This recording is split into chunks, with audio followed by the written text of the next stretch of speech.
right, we're live. Welcome back to If Duck Can Do It podcast. We are a podcast where we inspire others to follow their interests and learn what being a self-starter means to them. This is episode 2, where we are welcoming Brian Walker of A Day Without Love. I'm so excited to bring this guest on. Incredible musician. I've been listening to their music nonstop. Please give a warm welcome to Brian. Hello, everyone. I'm glad to be here. This is really a true honor and privilege, and I look forward to talking to you. Amazing. It's so awesome to have you here. Brian, how about we start by you telling our audience a little bit about yourself? Certainly. So, my journey as a musician, just like playing the instrument, starts when I was 18 years old. I'm 35 now, so I'm about 17 years into it.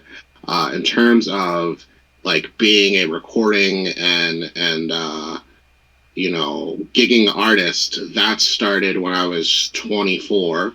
I'd fooled around in college, but I don't really consider that like a time of like taking it seriously. I was just like figuring it out, and then like when I was in grad school, I had a temporary period of like having a job, having an internship, playing in a different band, and I was homeless because of Hurricane Sandy. And that's kind of like where A Day Without Love became a thing, because the band name started because I saw a spousal abuse incident in college, and I stopped that incident from happening. But when I was homeless, I kind of started to struggle with like respecting myself for a situation which objectively wasn't my fault. It was Hurricane Sandy, but I was just trying to figure out like, I don't love where I am. I don't love where I'm at. How can I rise above this? How can I do better and help other people do better? And that's kind of like why I wrote the band name A Day Without Love, because, I stopped a spousal abuse incident. I was homeless and all these other things, so I wanted to just make myself better. So I hit up a friend, and I was graduating grad school. They were graduating recording school. We put some things together, and I started in Philadelphia. That's where I'm from. And flash forward literally 10 years later, coming up on 11, because March will be the anniversary of my first record, EP rather.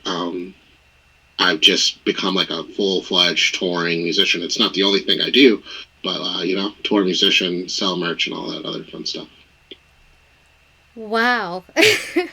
Yeah. Wow. I remember Sandy. I'm from New Jersey originally. Gotcha. So I remember when Sandy came through. I was still pretty young. I was probably... What year was that? That was 2012. 12. Yeah, I was in high school. I was in high school at the time. Yeah, wow. The word courage comes to mind. Thank you. The word courage comes to mind through all of that, through you pushing through your homelessness situation and trying to figure out how you could better your life as it stood, and also with the spousal abuse situation. Courage. That took a lot of courage to step in and to do something. And Thank you. I think another theme is just doing something, making that choice, that active choice to do something, whether it's for yourself or for others. So I applaud you for that. It's absolutely incredible. I am so excited to ask you more about your journey. Thank you. I appreciate that a lot. All right. So you covered a few things about your gigging, but why music? What does it mean to you? Is there anything specific that you are trying to accomplish with your music at this point?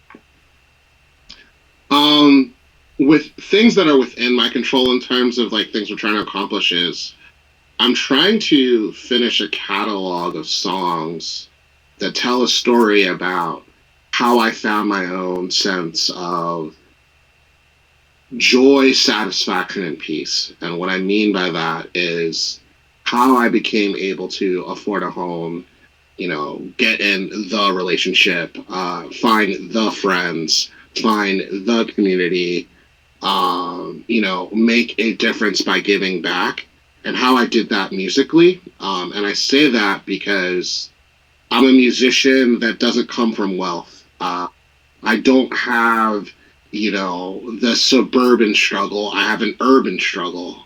Granted, I lived in the suburbs during high school. I still was facing urban problems.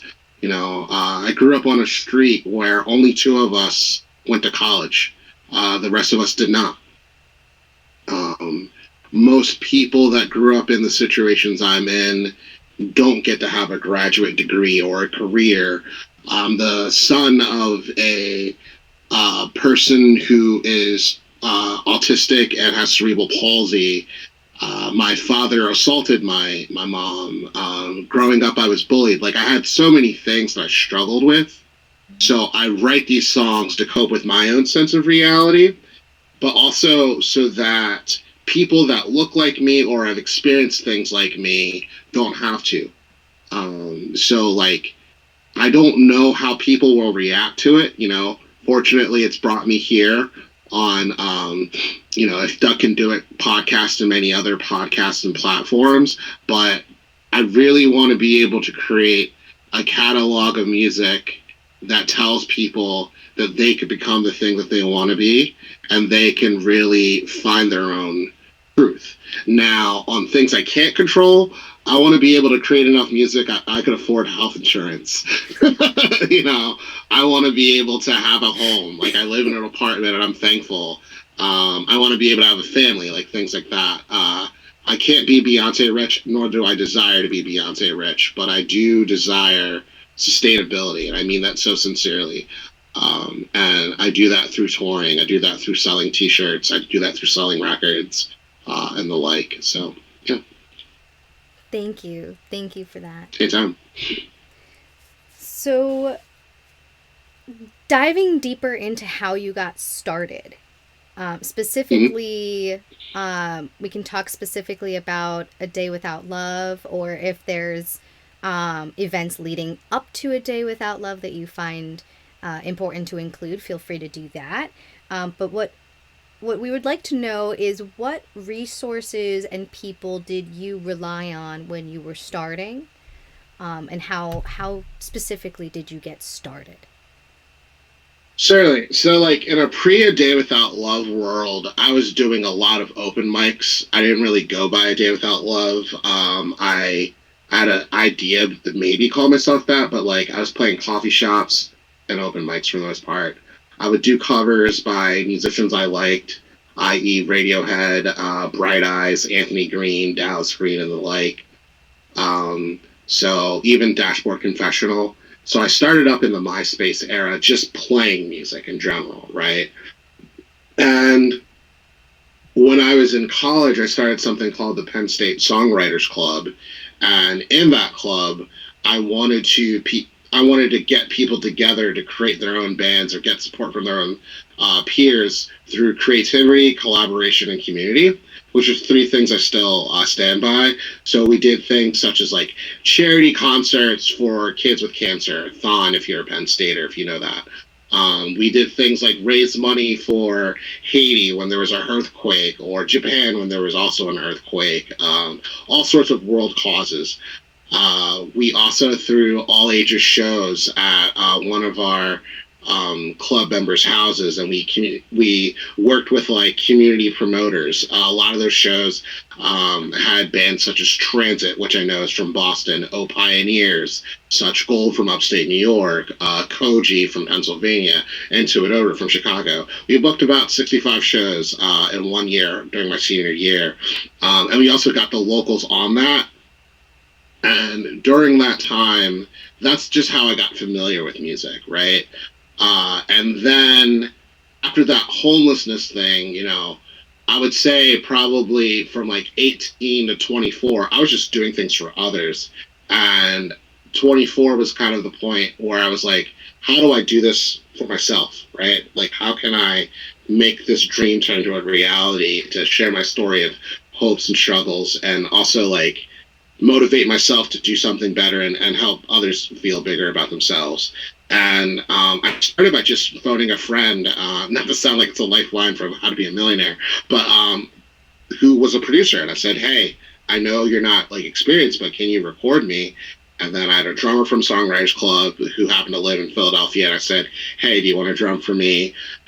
And then the producer says, hey, I'll play bass for you. And then another friend who played guitar. And I got my friends together. So that's the first lesson. Like, if you're trying to, like, be a musician or do anything in life, find out who in your community or your tribe already has the skills to help you do what you need.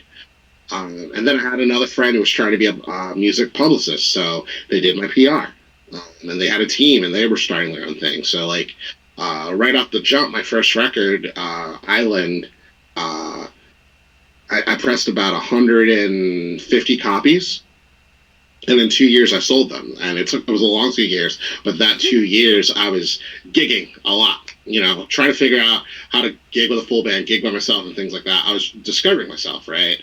And then I wrote 2 more records, funded it with a Kickstarter, funded it with album sales and a lot of sacrifice, and then I put out 2 EPs.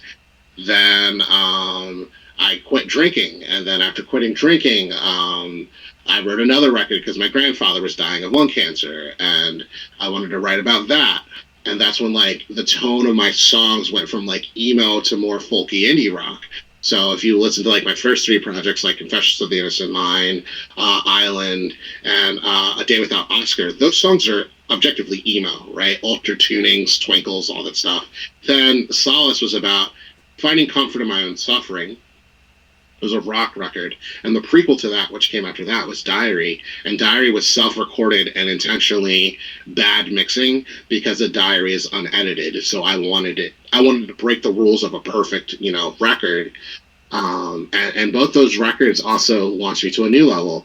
Touring regionally. I started touring via Megabus and selling records because after Island, after Confessions, my next record I pressed was Island, and not Island, was Solace, and I pressed 100 copies of that, and I made it a human experience because I wanted to sell 100 copies, and I made a collage to show myself, hey, 100 people care about you and care about your music. So it was like, and they're invested in you. And I started doing live sessions and YouTube stuff like that, and I started playing in other places, doing radio interviews, podcasts, magazine placements, and it got really weird because I'm like, whoa, this is me, I'm doing the thing. And then the money made from that, I started, like, just doing a cycle, just promoting myself. Then I made a documentary, and during the documentary, I wrote another record, which is the record that just came out recently, Stranger That I Met Before. But between that, I was also doing a singles record called Mega John, where I collaborated with 15 artists and other musicians and producers, and I made this record. I'm telling you how I did this by also taking you through my discography. And in between that, I'm, like, touring even a bigger area. Like, I'm going from Pennsylvania to Chicago, Pennsylvania, Iowa, Pennsylvania to Tennessee, stuff like that. Then after I sold that, I put out a documentary. Then I put out this record that just came out in October. And between that period of time, I've toured the country left to right, east to west, north to south, multiple times. I've lost count, if I'm being honest with you. But how I've been able to do it is, like, taking one hand and feeding the next hand, and being able to, it really has come from money, and it also has come from, like, networking and word of mouth. So, yeah. And now I'm working on another record, and I have a new band, and we're working on that. So, yeah. Talk about a musical powerhouse. Incredible. Connection, collaboration, finding your people, finding the people that want to help you. Yeah. And just talking about what you want to do and what you're about, and getting people interested, building that community that supports you. That's awesome. Where can, you just mentioned a documentary, where can people find that documentary? You could find it on YouTube. It's called Safe X Sound Documentary. Yeah. Amazing. Thank you. For sure. And then if you want to, at the end, shoot me a message with that title spelled out so I can include it in one Oh of our yeah, next I posts, will that would be amazing. for sure. I'm sure folks would love to learn more. Thank you. Thank you for that. What's something that you're specifically proud of, like very especially proud of, in like related to your music career? Like one thing, if you could pick one thing that, like, when you're really down or you're feeling discouraged, what's that one thing that you draw on that you're proud of? I'm going to say it's the fact that I still have hope that I could keep writing songs and I still have things to sing about. Um, it's hitting me that as of March or April of this year, I will have been releasing music for 11 years. And I can't say too many people can say that. And while I wish to be a larger musician, like I said, I want to be able to have health insurance and things like that. Um, I'm just happy that I could still do this, and people still listen, and I'm able to be in places like If Duck Can Do It podcast. And more so, I'm glad to see myself change to be more content with myself. Um, I feel like when you're creating, you have to have a healthy amount of being content with what you've done and not content with what you can do. Like you're always challenging yourself. Like a healthy bit of both can put you at balance, but when you're not seeing the growth, you become delusional and doubtful. And when you do see the growth and you're not trying to do better, you become arrogant. So you kind of have to balance both. So that's kind of how I try to balance myself. Keyword is try. Thank you. Is Anytime. there, inspired by that answer, is there, regarding growth, how have you seen yourself personally grow? Either personality wise or um, just capacity wise, and anything that comes to Surely. mind. Yeah, I'm still trying to test myself, like almost daily. Like this year, I'm doing a 52 songs and 52 weeks challenge. So hopefully by like week 20 or week 30, I start seeing progress in how I write. This week's only week 8 or week 7, I believe. Yeah, week 7. So like right now, it just kind of feels like I'm in the weeds. But in terms of, let me just make sure of the question again. It's more about how do I track or see my growth, right? It can be, but the question in general was, what growth have you seen in yourself? Oh, what growth have I seen myself? Yeah. Yeah. So I pretty much try to do it without using the internet. And what I mean by that is it's so easy to look at pictures and get like body dysmorphia or even though it's not like a diagnosis or a thing, but audio dysmorphia or think about how other people saw me. But how I look at it is the weight that I'm feeling when I write and create and perform as heavy as it used to be. Because when I used to perform, I would get very anxious. I would get very doubtful. I would be very self-hating, like, oh, I made a mistake or whatever. And like today, when I perform, I think of it as like, how can I connect with others and just have a good time and know that there's going to be days where like I'm singing and I'm going to just like forget the lyrics and black out and make up something or just like blur.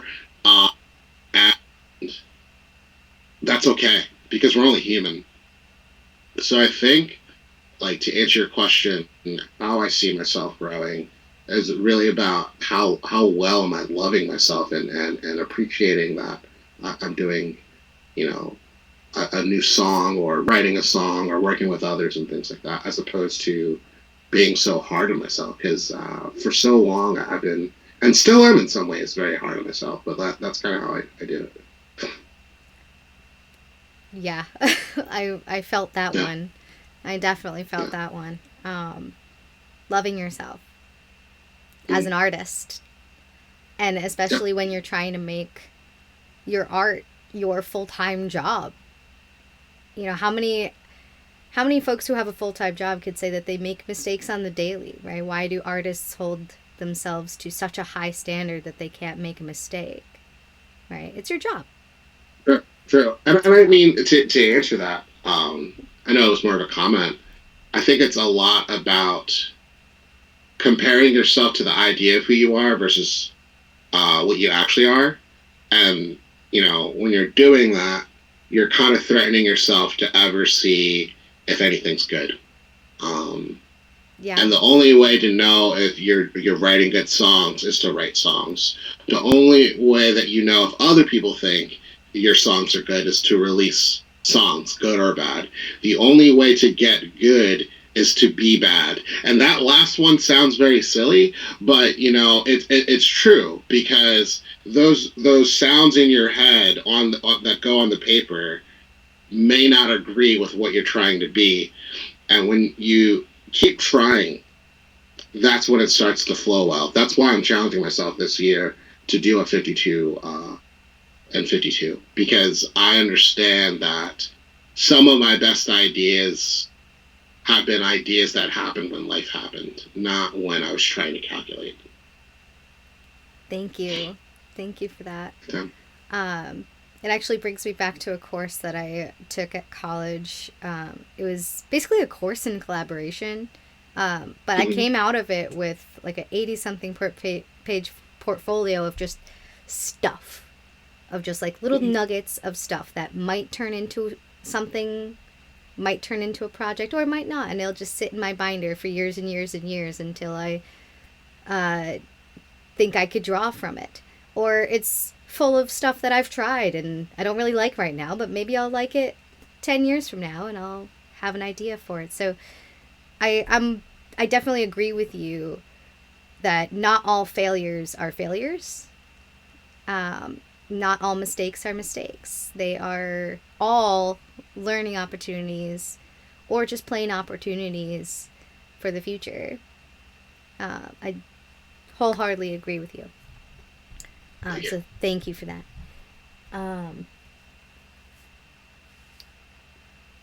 So when did you first realize that you wanted to be a professional musician? Was there like a specific moment that was like, okay, it's time?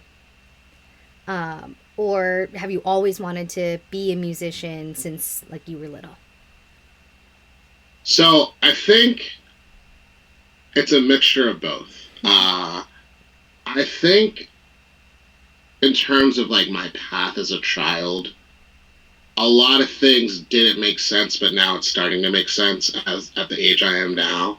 Like as a kid, I was given a keyboard and I didn't use annotated music sheets. I just figured it out with my hands. I would make beats and play like Mary Had a Little Lamb without using Mary Had a Little Lamb, or like I never liked music class, but I liked making music, which probably sounds silly because while I take lessons now, I never liked music class, and I don't like music school because they're teaching you stuff that, I mean, at least for me, I wasn't interested in, right?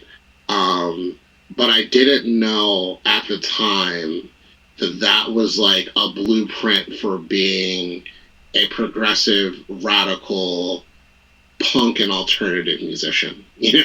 So that's what I mean by like, at that time it didn't click. Like, oh, Brian, you do want to be a musician, because like at the age of six, no, not at the age of 6, at the age of 11 in the 6th grade, I was writing poetry, and I was writing poetry about like women I couldn't share my feelings with because, like, I was shy, right? And I kept writing poems, not just about women, but about everything from, age 11 to age 18. I didn't start putting it to, like, a guitar until I was, like, 19 or 20.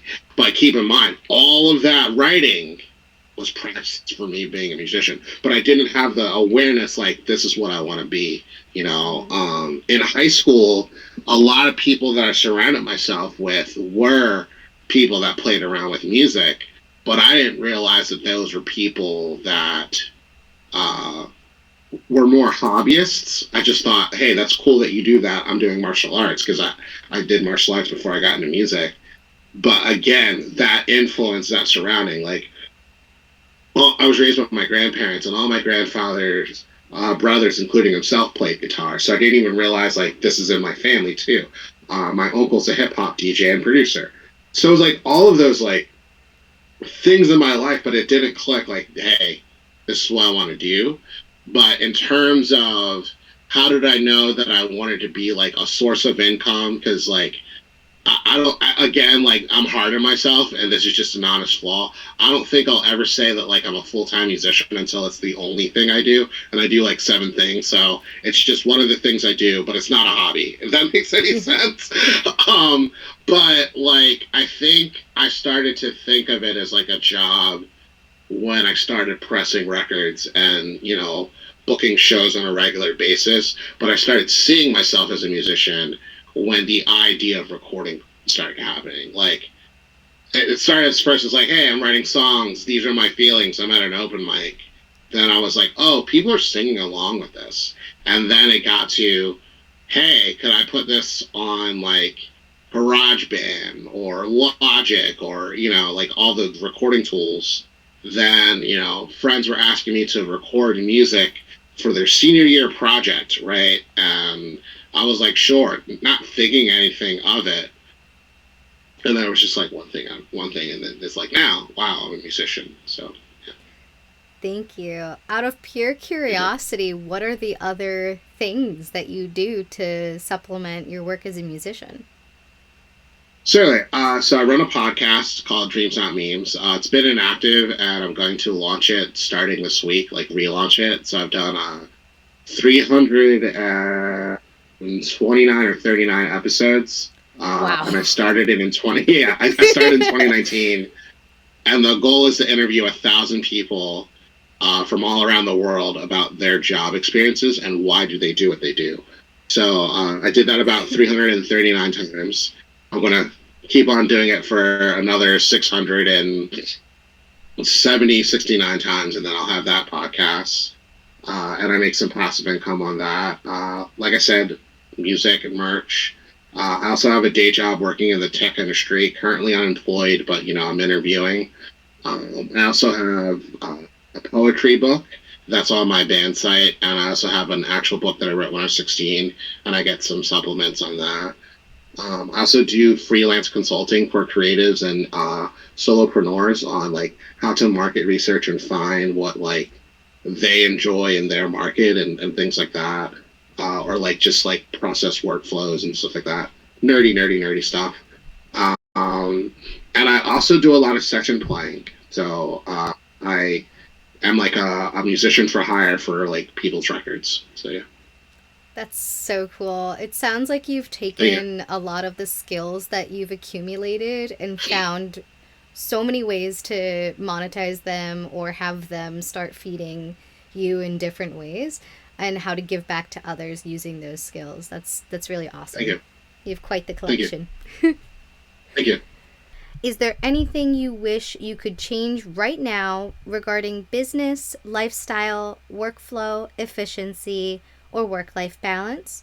If so, what would you like to change and what would it take to make that change? Sure.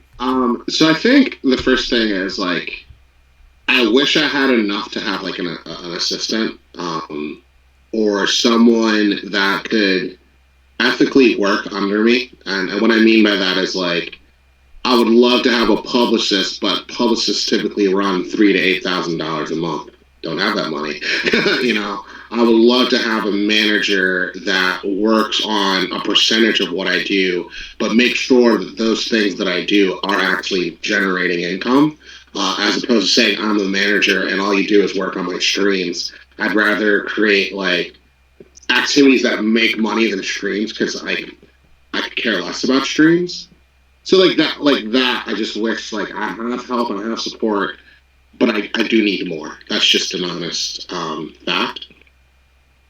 And then in terms of things I wish I did in terms of work life balance, I wish I slept more because when I first got started, I was running Um, I was running a lot, you know. I started touring on Megabus, and before that, I was gigging via public transportation, and that robbed me of a lot of sleep. Now, fortunately, black don't crack. I know I don't look 35, but at the same time, it like like it's a fact, you know. What?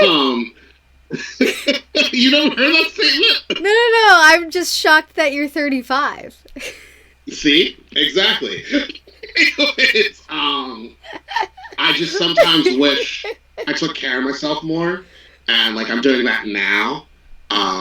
But there were so many all nighters doing everything from writing to recording to gigging to driving, and I wish I did that because it did just harm myself. It harmed my relationships, both professional, romantic, platonic. Like I lost friends that thought that I didn't care about them because I chose the gig over them for their, because a lot of people stop playing music because they go to too many weddings or they're always at some birthday party of a 1-year-old or a 2-year-old. And just for the record, I'm not saying that the end of your music career is children or marriages. I'm just saying that I chose to avoid those things. I mean, I didn't start dating until I was 28 because I'd rather focused on like trying to get a career, and part of that was out of fear and self esteem. And another part of that was like, I was thinking about the bottom line and money. And now that I've had a few relationships, I've had a few close friendships and things like that, I kind of just wish I had more balance when I got started. But like where I'm at now, I just kind of feel like I need assistance because a big reason why I took my podcast on break is because I was doing the editing, I was doing the interviewing, I was doing the scripting, I was doing the transposing, I was doing the recruiting, and I'm still doing that. But like I was working at a point where, like in 2019 to the end of 2021, I was releasing a podcast 5 days a week, while also having jobs, while also recording music, like my own albums, and while also trying to lose weight. That's crazy. You know what I mean? So, like, when I say I really do need. For those who are just listening, Yeah. I'm nodding vigorously. Yeah, like, yes, that's crazy. Wow. I quite literally need more help, and I can't afford it. So, like, I hate being one of those artists, like, because a lot of artists are like, it's not about the money, but, like, it is if I'm trying to work at this level. So, yeah, it's that's my answer. It's not about the money until you have to pay people. Yeah, exactly. And then it is about the money, and you need to figure out how. Also, like, I do want to commend you though for all of your commitment that you have given to your art and to your craft. Thank you. You were dedicating your time and your energy to that for, I mean, you said you've been doing, at least pumping out music for like 11 years, right? Yeah. So that's a long time, and that's a long time to be putting that pedal to the metal and pushing yourself and committing yourself to that passion and to that goal. And I think it also is important to recognize that you, like, and you were just saying that you are taking a step back, looking at what it is you need now to support yourself and to make sure that you are giving yourself the love that you need, the relationships, the love that they need, and all of that. So I just want to take a moment to commend you for all of your time that you've spent on your craft and for having that realization and that self-reflection now to take those steps of self-love that you need to do. I really appreciate that a lot. Yeah. I just really think it's important to give yourself that hug, that pat on the back for when you do make those realizations, when you are self-aware. Becoming that kind of self-aware is something to congratulate yourself on, point blank. So I'm learning through a lot of yoga. Shout out Megan. yeah. And sometimes it takes other people telling you Like, hey, Yeah. do you ever take a break? Do you need a break? Do you need help? Have you You slept? know, Have you eaten? Can we just give a shout out to those people that check in on us, that ask you like, hey, have you eaten today? Have you gotten enough sleep? Did you drink water? Just a shout out to those people, because you know, where would we be without I them? definitely have had a few of them. So yeah, no, you're completely right. Thank you for that.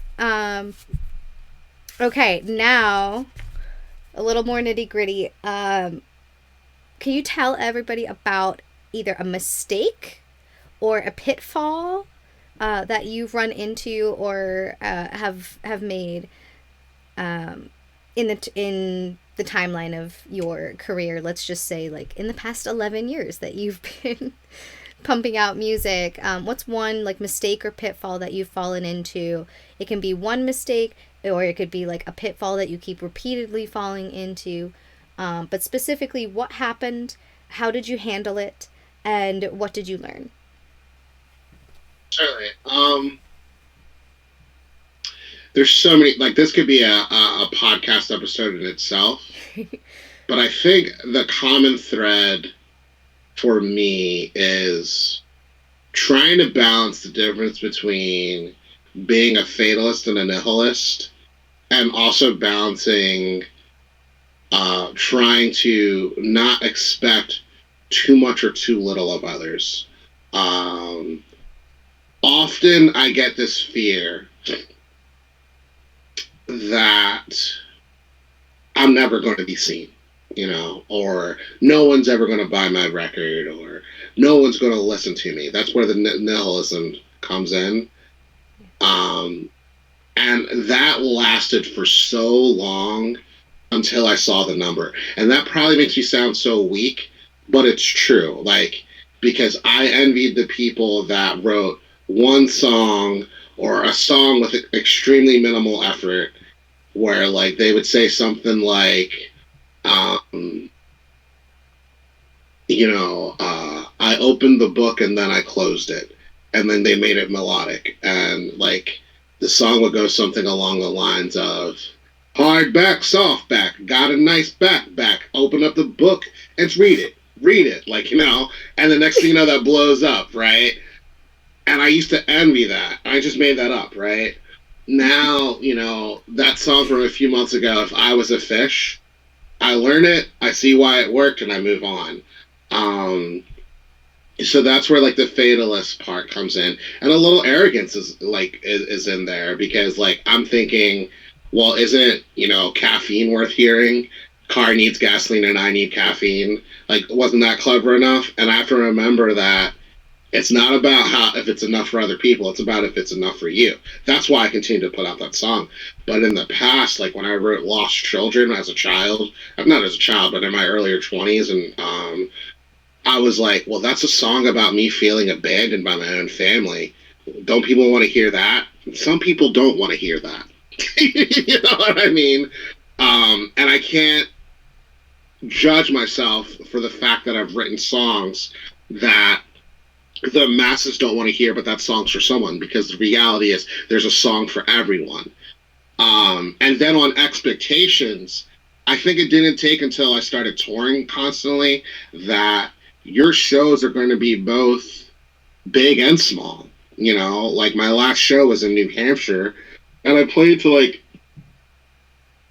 15, no, I played to 18 people in an art gallery. And if you saw a picture of it, it looked like I sold out the show. But like there could have been more people, but the reality is I had fun. I made enough money to get to the next town. I made enough money to sell my records. And that's where like, the self-hatred like goes away. And it also I don't have to worry about, musicians that talk about, soft back, hard back. I like to sit down with my book, whatever, and return it back because I'm at the library or whatever. And I share this vulnerably and comically because in the end of the day, comparison is the thief of joy. And I don't mean to say that as a platitude. I mean to say that because I'm living it and I've lived it. I say this vulnerably. I'm 35. I'm never married. I don't have kids. I don't have a home. I live in an apartment. I don't have any million stream songs. I'm still working at it. But those things don't define a person because society says that at 35 you should be those things, right? But what I think is much more important is, are you happy with the song?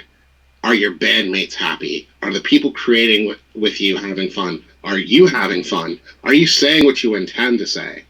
That's the stuff that matters. And I would say, as of the past 3 years, that's what keeps me going. There are things that bother me. Situationships, merch cuts at the venue, like just a lot of ambiguity. But I think I'm falling in love with the authentic more than I ever have. I'm being honest with you. Yeah. You guys heard it here first. Softback, hardback. I'm not writing that. This is unique to this podcast. You never know. It could be a nugget that you take and you turn it into something completely different, and then it slaps, and everybody's like, "Yes, yes." Yeah. So, thank you for that. For sure. And I think now's a good time to actually incorporate the couple questions we got from our listeners. I'm for it. I'm excited. Yeah. I think you've covered one of them. It was about a short-term and long-term goal for yourself. But we can, whatever you have covered already, feel free to just briefly mention it. If you want to go deeper into the other, go ahead. The question is, what's a short-term and long-term goal for yourself as a performing artist? I would say short term is tour all 50 states in one tour. I definitely want to be able to do that. A long term goal is to tour in Europe and either Africa or Asia. I want to be able to do that one day. And I could say, once I do that, I could say, I did it. I did the touring, I'd say being more realistic is to do that and have enough money, and have enough sustainability. Creatively is, write this record this year and record it end of this year, early next year. And then sell like 500 records, so then I have the money to do all this stuff. And internally for myself, I would say my short-term goal and my long-term goal is to be happier with myself and then give that to others. So those are really great goals, really awesome goals. Thank you. And I forgot to mention who that question was from. That was from @Dana Sheridan Music. And we have our second question is also by Dana Sheridan Music. Different topic. Who is an artist that you're greatly influenced by, and why? Oh, this one's hard because I'm influenced by a lot of people. I could say I take influences from Cocky King, Lady Lamb, Anthony Green, Bright Eyes, Bill Withers. I could also say I take influence from, those are my big ones. Kevin Devine is another one. Yeah, I could say those are my big five. Also, the Deer Hunter, Manchester Orchestra is another one. There's so many influences I have. Buddy Guy on the blues level, B.B. King, another blues level. And I know people are probably like, wait, but you write like rock and folk punk music. Pat the Bunny, as well as his brother, Michael Jordan, Jump Shot Pass. Yeah, I can just keep on going, but it's the culmination of all those artists that kind of like make my sound. Kimya Dawson. See, I told you. Now, if you were to pick one of those top five and tell us why you admire them so much. Oh, that's not fair. We ask the hard questions here too. I'm going to say Kimya Dawson, and this is why. despite that our like musical styles are different, I like to pull from Kimya for this right reason and this reason only. I feel like Kimya is like the Maya Angelou of folk punk, and I'm not saying that because she's black. I'm saying it because I've taken Maya Angelou poems, and turned them to songs. Like if you ever take the poem "I Rise," that goes hard if you turn it hardcore. And I think Kimya kind of does a similar thing in the sense of like all of her work with the Moldy Peaches and all of her solo work. If you break down the prose and put it around different styles of music, it still sticks. And it's like one of my goals to take or write melodies and write words where no matter how you change the melody or the style of music, it still bops. And that's kind of like what I love about this person. And I love that they don't tour that often, but they're still heavily political and radical. And I've always thought about what does my life look like after A Day Without Love or after active A Day Without Love, because I think I'm probably going to write music till I die, if I'm being honest with you. But I don't think I'll call it A Day Without Love. You know, like if I'm talking about this stuff at 50, that's weird. You know what I mean? So I think I might just be an old man jazz man or something like that, or like make beats or something. I haven't figured that out. But I just kind of feel that Kimya really gets at the core of, you know, I did all this stuff for the past 20 years. You know, I basically am the voice of an entire generation. My voice was used in one of the queerest films ever, you know, Juno. Like, but I'm still me. And I think that's kind of important. Wait, Did I shock you? Your face is like, wait, what? Your voice was used in Juno? No, my voice wasn't used in Juno. Her voice was used in Juno. Oh, her voice was... Okay. Yeah. My voice was not used in Juno. Oh, yeah, my brain glitched there for a second. And yeah, no. Her voice, like I think that's like really amazing. Okay, yeah. okay. Yeah. No. Oh my gosh, Juno. That's a throwback. Okay. Awesome. Thank you. And good shout out to Maya Angelou. Sure. All right. Big one for all our listeners. Do you have one piece of advice if you were to give our listeners one piece of advice, in case they want to do what you do, what would it be? If they want to do what I do, understand that there's going to be some sacrifices that need to be made, and you'll probably have to be chronically online, but not in the way that the internet says chronically online. It means you are going to have to do things that are unnatural, which means like clearing out your DMs every day. Most people let their DMs hang, but if you want to get some gigs, you're gonna have to clear that. Like, for example, I'm booking a couple tours, and when we took the little mini break, someone just offered me a tour date. I could have easily been like, I'm being present, I can't respond, but I responded and I got that gig date, you know?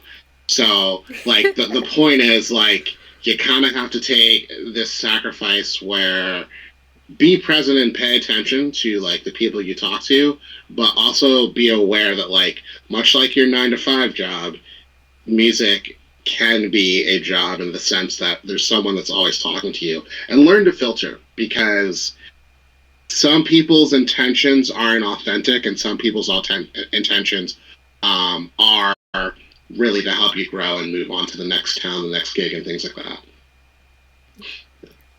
Fantastic advice. Thank you. For sure. Anytime. All right. We have 2 more questions to go, so bear with me. These should be short and sweet, but we'll see. Anything upcoming that you're excited about that you want to tell our listeners about? Yeah. So, pause. When will this come out? So I'm hoping to upload this entire live stream to YouTube in the next few days. Okay, so I can't tell you the one thing. I'll tell you the one thing offline. Okay. Take that part out. Anyways, um, I would say March 11th. O'Brien's in Alston. I'm playing that full band. I'm going on a little local open mic tour just around Massachusetts, just hitting up a bunch of open mics. A second pressing of the record's coming out via Your Mom Records, because right now I have 14 records left, so we're trying to sell that out so that we could get into the second pressing. What else? A lot of music festivals are going to be announced over the next couple weeks from in Massachusetts, in Pennsylvania, in Rhode Island, in North Carolina, in Denver, and Maryland. I'm going to bring back Dreams Not Memes. If you're a fan of food and where I eat when I'm on tour, from snacks to meals, follow A Day Without Love Food, not A Day Without Food, because that communicates something different that I don't want to communicate. I am also working on a split with two artists that I can't announce yet, and I'm also releasing a song that will be coming out the 24th of this month of February. So it already came out. So listen to Young, Black, and Gorgeous by myself, Valentine, and another MC. I'm mostly a rock musician. This is a hip-hop song, and it's about Black empowerment. So yeah. Awesome. That's a lot to be excited about. Yeah, thank you. Congratulations on all of that. Thank you. Thank you.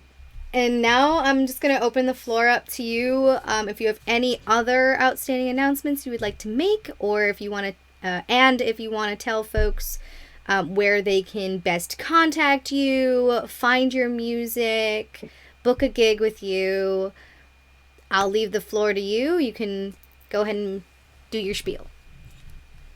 So if you want to book a gig with me, either hit me up via Day Without Love or my website at daywithoutlove.com. If you want to get some merch, I have rotating merch. Some is print on demand, some is limited edition. Go to daywithoutlove.com/merch. I have a Patreon where you can keep track with my song a week endeavors. So I pretty much usually release between Thursday and Saturday. There's new content that shows up or new songs that show up. I'm always open to write new music or be a session person, so always hit me up for that. Shout out to Eric Aristi for connecting us, because that is really awesome, and Eric is a very nice human and a very awesome and talented human, so I'm thankful for that. If you want to get my vinyl record, like I said, I have 14 left of the first edition. Second edition will be coming out, which will be shinier with a lot more cool, fancy things. And that's about it. I'll be touring, and you'll be seeing those shows getting booked. So, yeah. Awesome. Thank you so very much for joining us tonight. It has been an absolute pleasure having you on the show. And please feel free to keep us updated with all the goings on in the future. We would love to hear from you. Thank you. Thank you, everybody, for joining us tonight on If Duck Can Do It. And we look forward to seeing you guys again next time. Thank you, and have a good night.